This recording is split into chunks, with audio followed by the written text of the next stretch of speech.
उस क्षेत्र में आपको हूटर बजा के छाती पे चढ़ के बताने की ज़रूरत है बग्गी वाले को और साइकिल वाले को, रिक्शा वाले को कि मैं तेरा विधायक हूँ, मैं तेरे सर के ऊपर से गुजर जाऊँगा गाली देता धमकाता हुआ।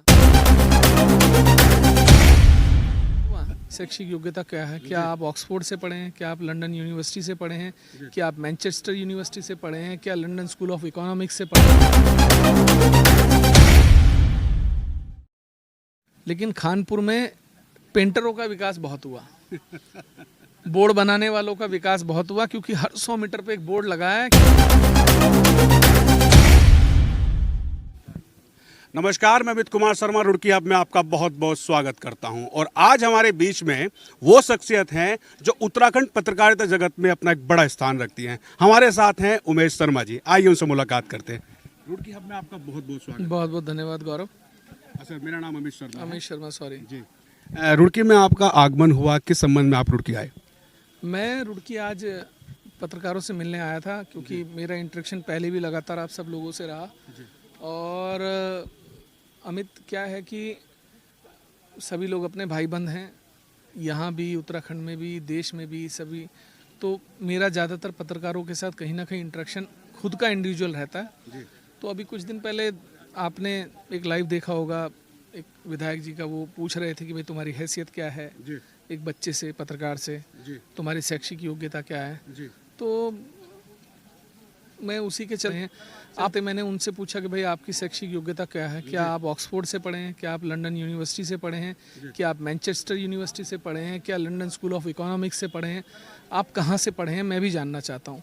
जब ये क्यूरोसिटी मेरे अंदर जागी तो मैंने उनका शपथ पत्र निकाला, चुनाव आयोग में दिया हुआ, तो उसमें वो लिखा था BSc फ्रॉम मेरठ यूनिवर्सिटी। अब मेरठ यूनिवर्सिटी से BSc कैसे होती है वो तो आप सब लोग जानते हैं। नहीं, मेहनत से होती है, ऐसा नहीं है।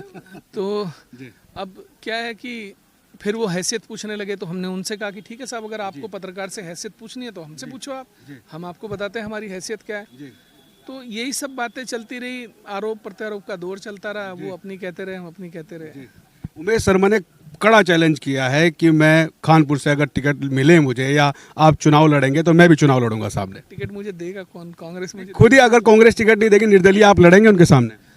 देखिए, ऐसा है कि चुनाव जो होता है ना, बड़ा गंभीर मुद्दा होता है। और चुनाव, मैं फिर कहता हूँ, देखिए कि क्या है, नेता जो चुन के विधानसभा जाता है या लोकसभा जाता है, वो अपने दम पे नहीं जाता, वो जनता के दम पे जाता है, वोटों के दम पे जाता है। तो जिस दिन लोगों के मन में मेरे लिए उतना प्यार हो जाएगा कि वो चाहेंगे कि मुझे जिताकर भेजें, तो मैं चुनाव जरूर लड़ूंगा। और वो चीज़ मुझे जब देखने को मिलेगी तो मैं पक्का लड़ूंगा, इसमें कोई दो राय नहीं है। जैसे आप इधर उधर भ्रमण करते रहते हैं, तो कानपुर के विकास को लेकर आप क्या कहना चाहेंगे?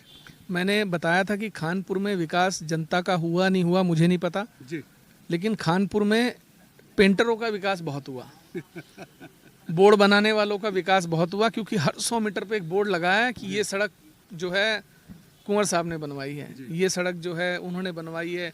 4 टर्म वरिष्ठ कैबिनेट और पता नहीं क्या क्या जो है, मतलब वो लिखते हैं, तो वो ऐसा लगता है जैसे बायोडाटा पूरा छाप दिया बोर्ड पे। तो उनको, वो बोर्ड के विधायक हैं, वो बोर्ड उनके हर जगह देखने को मिले, चाहे वो सड़क 10, मतलब वो अगर यहाँ से 10 मीटर पे भी सड़क खत्म हो रही है तो उस पर भी उनका बस नहीं चलता, 10 मीटर बड़ा ही बोर्ड लगा दें। तो कोई विकास नहीं है 20 साल में भी। देखिए, मैं उत्तराखंड के सभी हिस्सों में घूमा हूँ, मेरे से ज़्यादा कोई पहाड़ भी नहीं घूमा होगा जितना मैं चला हूँ पहाड़ में, चाहे हवाई हो चाहे सड़क के मार्ग से हो। मुझे कानपुर विधानसभा जाके ऐसा लगा कि मैं कहीं बहुत ही किसी पिछड़े हुए हिस्से में आ गया हूँ। ना सड़कें हैं, ना बिजली की कोई व्यवस्था दिखती है, ना पानी की कोई व्यवस्था दिखती है, धूल मिट्टी गंद चारों तरफ पड़ा है। विकास, कौन सा विकास? कौन से स्कूल बन गए, कौन से कॉलेजेस बन गए? मैंने दावा कि मैंने यहाँ से लेके वहाँ तक की सड़क बनवा दी। अरे भाई, वो जिसने बनवाई है उसने बनवाई होगी, आपने अपनी विधायक निधि से कौन सा काम कर दिया या अपनी निजी निधि से कौन सा काम कर दिया, वो बताइए। ये लोगों को कि मैंने बोर्ड लगाने की राजनीति नहीं करनी चाहिए। आप मुझे ये बताइए, आप जिस क्षेत्र से चुन के जाते हैं उस क्षेत्र के लोगों को आपको गली गली में बोर्ड लगा के बताने की ज़रूरत है कि मैं विधायक हूँ यहाँ से? उस क्षेत्र में आपको हूटर बजा के छाती पे चढ़ के बताने की ज़रूरत है बग्गी वाले को और साइकिल वाले को, रिक्शा वाले को कि मैं तेरा विधायक हूँ, मैं तेरे सर के ऊपर से गुजर जाऊँगा गाली देता धमकाता हुआ? ये कोई तरीका नहीं है।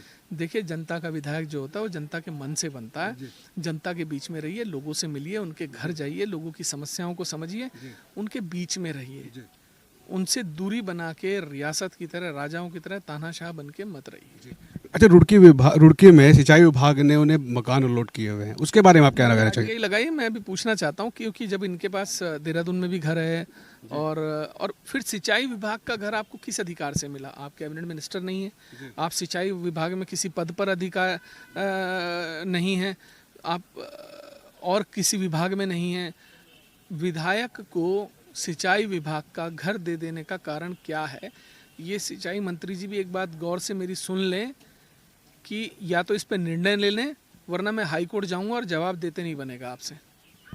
बहुत बहुत धन्यवाद हमसे जुड़ने के लिए और अपना कीमती समय देने के लिए। बहुत बहुत धन्यवाद। थैंक